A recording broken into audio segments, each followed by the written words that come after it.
Kwema, mambo vipi ndugu yangu? Fresh. Mchezo umetamatika, Mnyama ameshinda, utofauti umebaki wa pointi 2. Kwanza umeonaje mchezo wa Mnyama? Lazima tumshukuru Mwenyezi Mungu. Mimi nimekuwa mmoja wapo kufuatilia michezo na haswa timu hizi mbili kubwa zinapochezwa, lakini sio Yanga tu na Simba. Mimi ni muumini wa kuangalia mechi nyingi sana, haswa hata hizi timu ndogo. Naburudika sana ninapoona wadogo wakicheza. Namungo, sio na JKT, sio unamuona Coast Union anacheza na nani. Naburudika nikiona watoto wadogo nao, yani timu ndogo zinacheza. Ukiacha wa majianti. Naam. Neno moja kwa KMC kama unaburudika. Ukiwa kama mpangaji. Kwa hiyo alikwambia kitu kimoja, kwanza inanipa huzuni kumuona KMC anakwenda kushuka daraja. Mimi binafsi nahuzunika kwa sababu mimi ni mkazi wa Dar es Salaam. Lazima nikubali kwamba timu za Dar es Salaam nazipenda, lakini timu ambayo naipenda zaidi ni timu yangu ya nyumbani Coastal Union. Umeelewa vizuri, mimi ni mtu wa Tanga. Kwa hiyo Mwana Mangushi, lakini kwa KMC nasikitika kuwaona wanashuka daraja. Tuangalie tu mechi ya Simba ambayo ipo hapo. Kiufupi lazima tukubali kwamba Simba leo wamecheza vizuri na wapo kwenye muendelezo mzuri. Yaani lazima tukubali kwamba walichokifanya leo ni muendelezo wao wa usajili wa muda mrefu. Muendelezo wao wa kutengeneza ile foundation. Umeelewa vizuri? Yaani kutengeneza ule tunauita msingi imara ambao umepatikana na akina Machiri hawa, umepatikana na hawa tunawazungumza akina Mchome. Umeelewa vizuri? Umepatikana na watu ambao wanaisema vibaya Simba Sports Club. Kama ingekuwa sio maneno yetu sisi kuisema Simba mara kwa mara, kuisobona na kuikejeli, umeelewa vizuri, kuifedhesha kwa maneno makali, maana yake wangekuwa wanaridhika na kikosi ambacho wapo nacho. Lakini leo naona mabadiliko makubwa ambayo yameenda kufanyika kwa Simba Sports Club. Umeona kikosi chao kilivyoenda kucheza, umeona wanavyodominate mpira wao, umeona wanavyopossess. Tuzungumze tu kweli, ukiangalia kipindi cha kwanza ball position imelemea kwao, imekaa vizuri. Kipindi cha pili imekaa vizuri, lakini ukienda kuangalia shot on target, shot off target, sijui vitu vingi vimelemea kwa nani, vimekaa vizuri kwa Yanga, lakini kwa Mashujaa vimekuwa ni msiba mzito kwao. Lazima tukubali sisi tukiwa kama watani wa Simba Sports Club, lazima tukubali kwamba mwakani Dar es Salaam Young Africans tunahitajika sana kufanya usajili mkubwa ili kuja kuendeleza ubabe wetu ambao bado tupo nao mpaka sasa hivi, kwa sababu Simba bado ni mdogo sana kwa Yanga. Lazima tukubali Simba bado ni mdogo, lazima. Yani unataka ndio hivyo, utake ndio hivyo. Simba bado ni mdogo kwa Dar es Salaam Young Africans, na hakuna mchezaji yoyote wa Simba anayekwenda kufanya vizuri ndani ya Dar es Salaam katika kikosi cha kwanza. Hakuna. Hata Chama alikuwepo Dar es Salaam Young Africans. Maana mtu unemtaja ni Chama aliyetoka Simba akaja Dar es Salaam Young Africans, ndio? Kisha akarudi, amekuja huku amekaa benchi, mwisho wa siku benchi limemchosha, akaomba kufanya nini? Kurudi. Lakini mimi nikwambie kitu kimoja, mchezaji ambaye amefeli Yanga ukimpeleka Simba anafanya nini? Anacheza. Nakutajia tu wawili. Mwangalie Kibabaga ambaye alifeli ndani ya Dar es Salaam Young Africans. Leo Simba amekuwa mfalme, anacheza panga pangua first 11. Mwangalie Clatous Chota Chama ambaye alikuwepo Dar es Salaam Young Africans, anakula mkeka. Leo amerudi huko, amekuwa ni mfalme. Yote kwa sababu gani? Kwa mfano kama Uchama ambaye nyinyi mnamuona ni bora, si ndio? Chama alivyokuja kutoka Zambia alikuwa ni mchezaji mkubwa mno, amefanya mambo makubwa sana ndani ya Simba, lakini baadaye alidrop. Huo ndio nini? Ndio mpira ulivyo. Alidrop, alishuka kiwango chake. Wachambuzi wote, wasemaji wote wa media wapiga ngenga kama sisi walikuwa wanasema mashabiki wa Simba wao wanamponda Clatous Chota Chama, hafai, ameisha, amefanya nini? Mambo mengi alikuwa anazungumza, si ndio?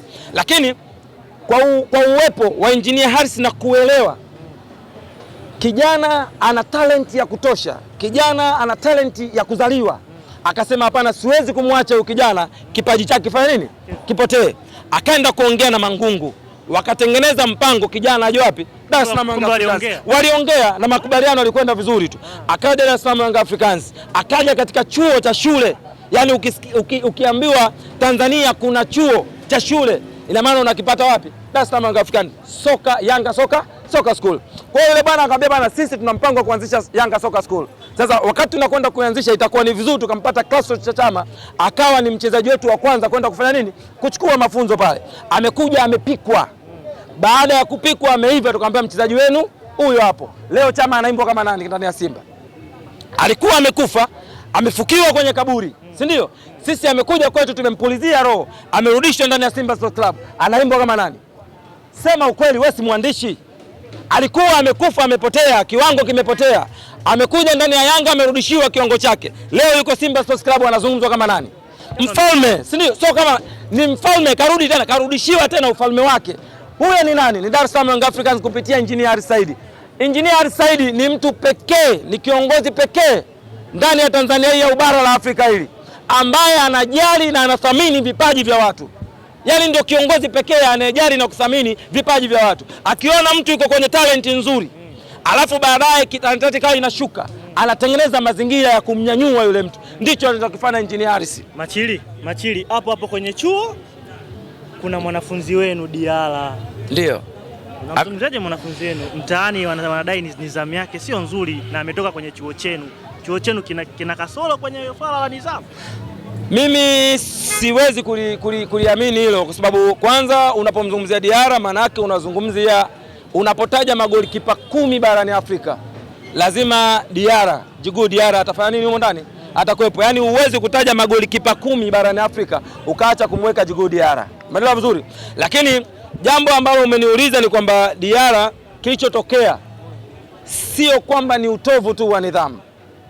Kilichotokea amewakosea mashabiki na wanachama wa Dar es Salaam Young Africans. Ngoja niache kwanza. Kwanza Machili. Kwa hiyo tunakubaliana kwamba chuo chenu kuna changamoto kidogo. Sisemi kwamba chuo chetu kina changamoto. Diara amehudumu ndani ya Dar es Salaam Young Africans, kama sijakosea huu ni mwaka wake wa 4 sasa. Lakini havijawahi kutokea hivi vitu. Safari hii sijui amepatwa na kitu gani. Unajua mtoto mleo utakapomlea katika tabia nzuri, baadaye mtoto akishakuwa anakuwa na maamuzi yake yeye kama yeye.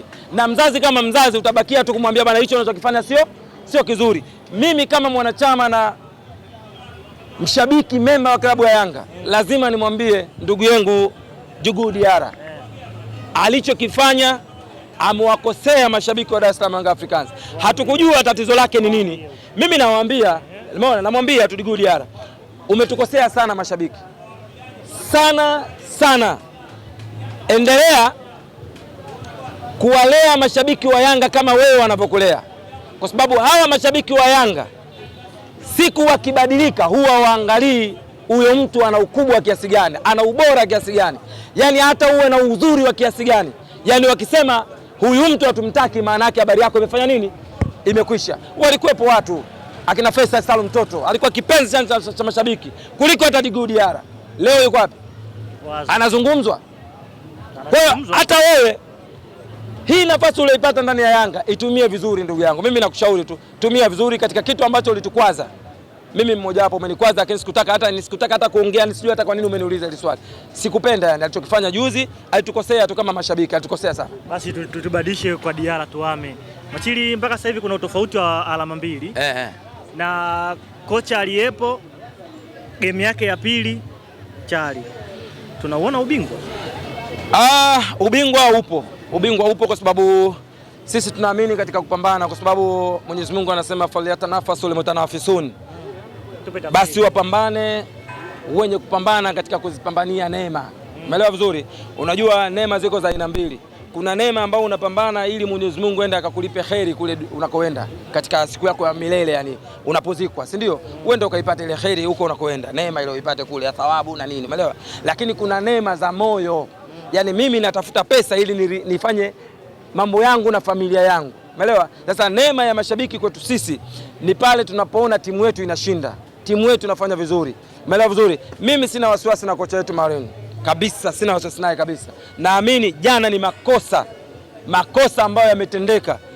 Sitaki nitaje mchezaji mmoja kwa sababu yameonekana na yako wazi. Ukimwangalia ndugu yangu mtanga mwenzangu Bakari Nondo Mamunyeto ametenda makosa mawili na amekuja kutugharimu. Lakini pia Djigui Diara namna alivyotoka katika ile hesabu yake hatukuielewa. Sijui kama tempo ilipanda sana kichwani, sijui ilikuwaje, shida ilikuwa nini. Hakuumwa, hakufanya chochote, hakudondoka kufanya chochote, lakini aliomba kufanya nini? Kufanyiwa hesabu. Unajua ukishakuwa mchezaji mzuri siku zote, ukitoka pasi na watu kujua kinachokutoa ni nini, maana yake hata wachezaji wenzako unawatoa kwenye nini? Kwenye mchezo. Ndio kitu ambacho jana kimefanyika. Kwa hiyo sitaki nimlaumu sana Diara, ila alichokifanya sija akakirudia tena, lakini naamini kabisa ukiangalia kitakwimu Dar es Salaam Young Africans mpaka jana anapoteza. Amecheza michezo 42. Mpaka jana amecheza michezo mingapi?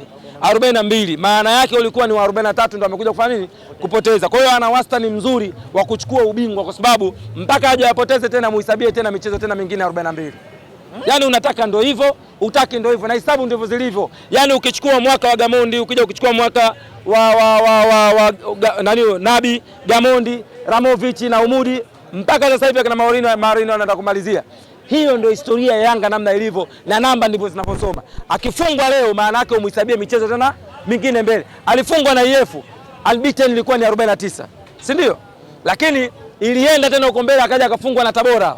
Mechi tulicheza karibia 20 na umeelewa vizuri. Sasa hivi tumekuja kufungwa michezo 42. Maana yake kinamba Yanga ana uwezo mkubwa sana wa kuchukua ubingwa wa Tanzania wa NBC. Lazima hiyo haipingiki. Machili, baada ya mchezo wa jana stori za mtaani wanadai kwamba nyie mnajua sana propaganda. Yaani baada ya jana nyie kufungwa mkaamua muwe story na issue ya kesho. Issue ya kesho ipi sasa? Ya kwenda kutangaza uwanja wetu? Kutia sign. So kuua. Yaani ngoja nikwambie kitu kimoja. Yanga ni timu pekee Tanzania ambayo inafundisha vilabu vingine mikataba ya kisasa. Mkataba unaokwenda kusainiwa kesho. Au sio bana? Mbele ya vyombo vya habari na press inayokwenda kufanywa pale na ndugu wetu, kiongozi wetu, msemaji wetu Ali Shabani Kamwe, kiongozi bora, mwenye makombe bora, mwenye makombe mengi, mwenye mafanikio yote Tanzania. Yaani hakuna msemaji yoyote Tanzania hii mwenye mafanikio kama Ali Kamwe. Umeelewa?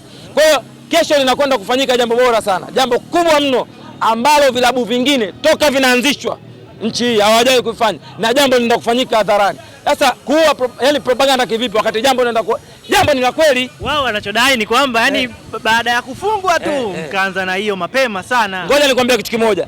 Yanga kafungwa hajafungwa? Kafungwa. Huo ukweli utaufuta? Unafutika huo? Huo ni ukweli ambao ufutiki. Tumefungwa kweli jana. Umeelewa vizuri? Na Dodoma Jiji goli 3. Sio, umeelewa vizuri? Na hapa nimeongea ni makosa madefender wetu.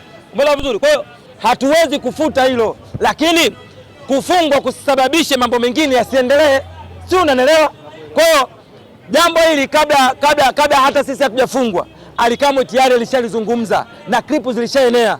Kwa hiyo tunachokwenda kukizungumza sasa hivi ni kwamba tunakwenda kuwaonyesha mashabiki na wanachama wa Dar es Salaam Young Africans. Yupo mwandishi mmoja amesema uongo kweli? Kweli kabisa. Kesho tunakwenda kumdhihirishia kitu ambacho kinaenda kufanywa. Kuna propaganda hapo? Sisi tunazungumza vitu ambavyo vipo. Hatuzungumzi kitu ambacho hakipo. Yaani wewe unaambiwa bilioni 20 imewekwa alafu kaenda kwenye benki haipo. Sisi tunafanya kitu ambacho kipo. Kwa hiyo wakati timu inaenda zetu tunaenda Singida, huku tayari watu walishazungumza ile jambo Ijumaa linafanyika jambo fulani. Kwa hiyo hii sio propaganda kwa sababu ilishaandaliwa.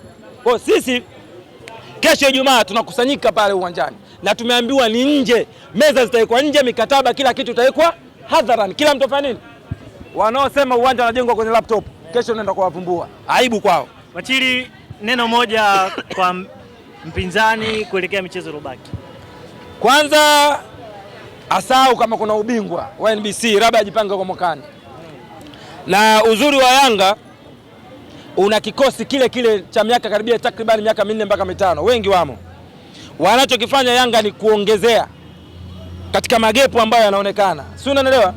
Lakini Simba aendelee kutengeneza timu. Yaani timu ya kushindana sasa hivi kwenda kuchukua ubingwa wa ligi. Simba bado hana hiyo timu. Kama anataka aendelee kutengeneza, tumpe miaka 2 mbele au 3, Simba anakuja kuchukua ubingwa. Lakini kama ni ubingwa huu tunaogombania sasa hivi, Yanga ndio bingwa na parade kama kawaida. Shukrani. Kama uamini, subiri. Hiyo hifadhi, hiyo risiti iweke. Yanga ndio bingwa wa msimu wa 2026-27. Kama utaki, hifadhi hiyo risiti utakuja kunikumbusha. Shukrani. Asante sana kaka.